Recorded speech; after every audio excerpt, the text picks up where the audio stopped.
नमस्कारः, सुप्रभातम्। अद्यतनी वार्ताः। रामदेवः सर्वोच्चन्यायालये क्षमायाचनां कृतवान्। पतञ्जलिभ्रामक विज्ञापनस्य प्रकाशनस्य सन्दर्भे योगगुरु बाबा रामदेवः, पतञ्जलि आयुर्वेदस्य प्रबन्धनिर्देशकः आचार्य बालकृष्णः च सर्वोच्चन्यायालये क्षमायाचनां कृतवन्तौ। उभयन्यायालये निषिद्ध क्षमायाचनां कृतवन्तौ। जापान देशे प्रबल भूकंपस्य आघातः, जनाः भयभीताः।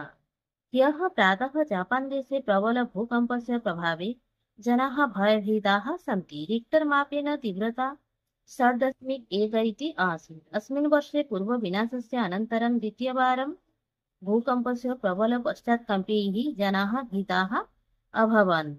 जापानस्य मौसमविभागस्य प्रतिवेदने उक्तं यत् भूकंपस्य केन्द्रं च उत्तरजापानस्य तटीयप्रदेशः अस्ति। ईरानस्य दूतावासस्य उपरि इस्रायेल देशस्य वायुप्रहारः। असन्त मध्यपूर्वदेशः सीरिया देशे ईरानी दूतावासस्य उपरि वायुप्रहारः। अस्मिन् आक्रमणे दूतावास कार्यालयस्य बहुधा क्षतिः अभवत्। 7 ईरानी अधिकारिणां मृत्योः विषये सूचना अस्ति। यदा ईरान देशः अस्य आक्रमणस्य कृते इस्रायेल देशं दोषः दत्तवान्, तदा इस्रायेल देशेन कोऽपि प्रतिक्रिया न दत्ता। विस्तार विमानसेवायां सङ्कटः। 100 विमानयानानि स्थगितानि। ह्यः पुनः विस्तार एर्लैन्स् इत्यस्य बहवः विमानयानानि स्थगितानि सन्ति।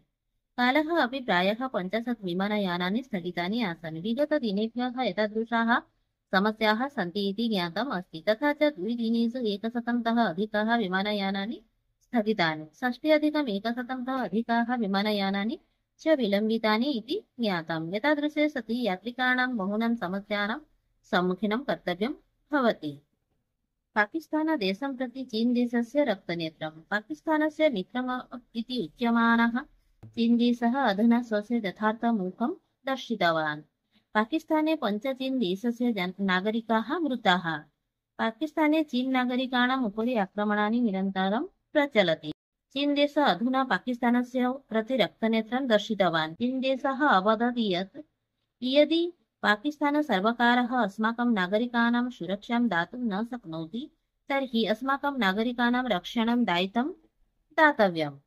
ओडिशा प्रातःकाले दहति, 8 दिवसान् यावत् स्थास्यति। प्रातःकाले अग्निः प्रज्वलितः अस्ति। ग्रीष्मकालीन तापस्य प्रभावात् अनेकेषु स्थानेषु तापमानं 40°तः उपरि वर्धितम् अस्ति। प्रातः 8:30 बालेश्वरं सर्वाधिकम् उष्णनगरं जातम् अस्ति। अत्र 32° तापमानं ज्ञातम्। भुवनेश्वरे 30.8°, चान्बालिनगरे 30.4°, पुरीनगरे 30°, सम्बलपुरे 30° च।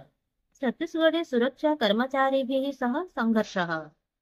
9 माओवादिनः मृताः। छत्तीसगढ़स्य बिजापुरमण्डले सुरक्षाबलानां माओवादिनां च मध्ये गोलिकाण्डस्य आदानप्रदानेन 9 माओवादिनः मृताः। अद्य प्रातः 6:00 लेण्डाग्रामस्य एकस्य वनस्य समीपे संयुक्तसुरक्षादलेन नक्सल विरोधी अभियानं प्रारब्धम्। अस्मिन् अभियाने जिल्ला रिजर्व गार्ड, विशेषकार्यदल, CRPF पौरा भजन साम्राज्ञी शान्तिलता वारिकस्य अन्तिमसंस्कारः।